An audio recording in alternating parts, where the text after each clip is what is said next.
आज के इस वीडियो में हम मास कम्युनिकेशन जनसंचार की प्रक्रिया और यह उसके प्रोसेस के विषय में हम बात करेंगे। जनसंचार एक कला है और उस कला के अंतर्गत एक निश्चित प्रक्रिया के तहत हम अपनी बात जनता या जन सामान्य तक पहुंचाते हैं। जन सामान्य तक पहुंचाने की जो प्रक्रिया है वो प्रक्रिया एक निश्चित क्रम में है। सबसे पहला क्रम है संदेश देने वाला यानी सेंडर। संदेश देने वाले को हम सेंडर बोलते हैं, संदेश देने वाला बोलते हैं। दूसरा नंबर पर आता है मैसेज, यानी संदेश क्या है, हमारा मैसेज क्या है। तीसरा आता है वह मैसेज हम किस माध्यम से देना चाहते हैं, तो हम तीसरे नंबर पे कहते हैं पहला सेंडर, दूसरा मैसेज, तीसरा चैनल, यानी हिंदी में बोलेंगे तो संदेश देने वाला, माध्यम और संदेश, यानी पहले पे संदेश देने वाला, दूसरा संदेश क्या है हमारा, और तीसरा माध्यम सेंडर, मैसेज और हमारा चैनल। चौथे नंबर पे आता है ये चैनल, ये संदेश किसके लिए दिया जा रहा है, किस माध्यम से दिया जा रहा है, और संदेश क्या है, तो वो जो प्राप्त करने वाला है उसको बोलते हैं रिसीवर, प्राप्तकर्ता। और चौथा जब वो प्राप्त कर लेता है, जो सेंडर कहना चाह रहा था वही वह समझा है और उसकी प्रतिक्रिया आ गई है, हमारी बात समझ में आ गई है, उसे बोलते हैं फीडबैक या प्रतिक्रिया। तो अगर हम अंग्रेजी में इसको बोलेंगे तो sender, message, channel, receiver, feedback. Hindi में बोलेंगे तो संदेश देने वाला, संदेश वाहक, मैसेज यानी संदेश, माध्यम और प्राप्तकर्ता, अंत में हमारी प्रतिक्रिया उसकी आनी चाहिए। यह क्रम निश्चित किया गया है ताकि एक अच्छे जनसंचारक को ये मालूम होना चाहिए कि इसी प्रक्रिया से अगर हम कोई संदेश देते हैं तो वह संदेश पूर्णतः सफल होता है। आज सोशल मीडिया के ज़माने में प्रत्येक व्यक्ति अपना संदेश आम जनता तक पहुंचा रहा है। हर व्यक्ति के फेसबुक पर लगभग हज़ारों में फॉलोवर हैं, पेज पर फॉलोवर हैं, यूट्यूब है, इंस्टाग्राम है, ट्विटर है, इन सब पर वो काम कर रहे हैं। लेकिन आज हम इस बात पर जो जोर दे रहे हैं कि हमको मास कम्युनिकेशन के लिए किन बातों का ध्यान रखना चाहिए, तो आज हम सबसे पहला बताते हैं सेंडर कौन है। सेंडर वो जो संदेश देता है। तो सेंडर में कौन कौन आ सकते हैं, व्यक्ति आ सकती है, संस्था आ सकती है, मैसेज देने वाला आ सकता है, कंपनी आ सकती है, सरकार आ सकती है, प्रशासन आ सकते हैं, जो कुछ भी शिक्षण संस्थान आ सकते हैं, जो भी अपनी बात सामान्य जनता तक या अपने एक निश्चित ग्रुप तक पहुंचाना चाहते हैं, उसे हम सेंडर कहते हैं। दूसरा नंबर पर आता है मैसेज। मैसेज की पैकेजिंग की जाती है, बनाया जाता है और उसे भेजा जाता है।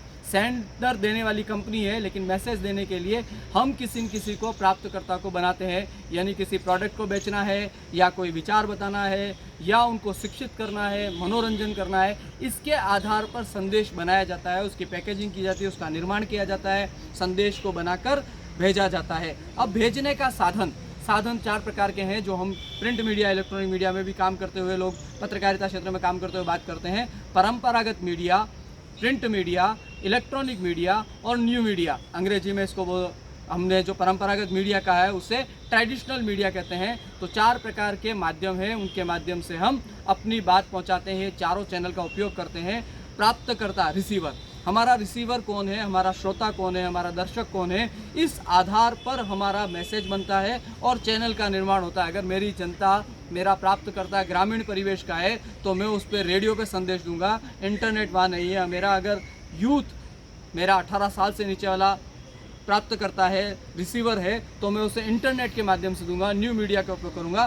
कौन सा रिसीवर है और संदेश किसके लिए है, उसके आधार पर माध्यम तय होता है, उसकी भाषा तय होती है मैसेज की। सेंडर को ये मालूम होना चाहिए मेरा प्रापक कौन है, और जब वो रिसीवर संदेश दे दिया गया है, प्रापक के पास वो संदेश पहुंच गया है, रिसीवर के पास वो संदेश पहुंच गया है, पाठक के पास वो संदेश पहुंच गया है और वो उसके अनुकूल व्यवहार करना शुरू कर देता है, तो यानी फीडबैक ठीक है, हमने जो बात कही है वो जनता को समझ में आई और उसकी प्रतिक्रिया स्वरूप वो जो काम कर रहे हैं उसके माध्यम से संदेश वाहक को पता पड़ता है कि काम हो रहा है। जैसे हमको उदाहरण के लिए समझें, कोरोना काल में सरकार ने संदेश दिया, दूरी रखिए, मास्क रखिए, 2 गज की दूरी, मास्क है जरूरी। इस बात को जनता ने पकड़ा और मास्क लगाना शुरू कर दिया, यानी सरकार का सफल रहा कोरोना काल में लोगों को ये समझाना।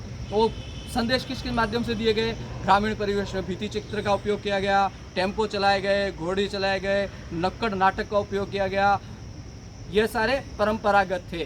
प्रिंट मीडिया, अखबार में ये सारे विज्ञापन दिए गए, रेडियो पर इसका जागरण किया गया, टीवी पे दिखाया गया, इलेक्ट्रॉनिक मीडिया था।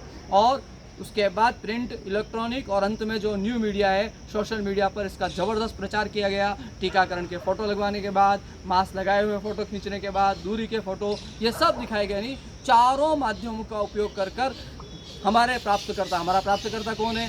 ग्रामीण भी है, बच्चे भी हैं, शिक्षित भी हैं, बेरोजगार भी है, यानी पूरी जनता हमारी प्राप्तकर्ता है। संदेश देने वाली सरकार थी, चिकित्सा मंत्रालय थे, WHO था, उसको प्रार्थना था कि आम जनता को जगाना है तो उसको सभी माध्यमों का उपयोग करना होगा और जिस भाषा में वो समझ सकते हैं। ग्रामीण परिवेश के लोगों को समझाना था तो 2 गज की दूरी, और शहरी क्षेत्रों को समझाना था तो सोशल डिस्टेंसिंग और फिजिकल डिस्टेंसिंग शब्दों का उपयोग किया गया। बच्चों को समझाना था तो 25 बार हाथ धोइए, दूर रहिए, मुंह पर मास्क लगाइए, स्वच्छता का महत्व बताइए। हर आयु वर्ग, हर प्रकार की ग्रामीण व शहरी क्षेत्र का ध्यान रखकर इस बात की सूचना दी गई। ऐसे बनाया गया संदेश ही सफल होता है और उसका अवेयरनेस आने के बाद सरकार को मालूम पड़ा कि जो प्रयत्न हम कर रहे हैं वो सफलता की ओर है। जैसे जैसे सरकार समझ में गई तो सोशल मीडिया से फिजिकल डिस्टेंसिंग शब्द प्रयोग होने लगा।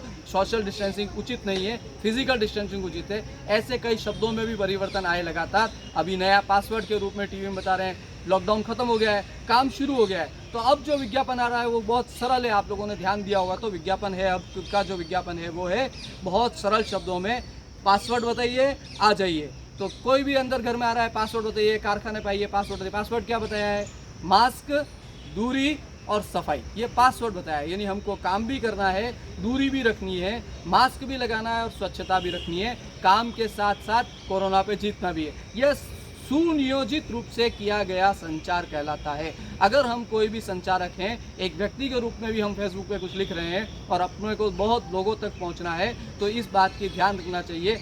नीचे जो हमारे कमेंट बॉक्स में कमेंट आते हैं वो हमारा फीडबैक है, हमारी बात सही जा रही है नहीं जा रही है। लाइक्स हमारे फीडबैक है, माध्यम हमारा इंटरनेट है और हमारा जो प्रापक है वो हमारे जो 5000 10,000 जो मित्र जुड़े हुए हैं, फॉलोअर जुड़े हुए हैं, वो हमारे श्रोता हैं, दर्शक हैं, पाठक हैं। इसलिए सोशल मीडिया पर या व्यक्ति के रूप में हमको काम करते हुए इस चैनल का ध्यान रखकर अपनी बात कहनी चाहिए। आज हम न्यू मीडिया के इस दौर में हैं जिसमें मास कम्युनिकेशन हर व्यक्ति कर रहा है, उसे इस बात को अवश्य समझना चाहिए।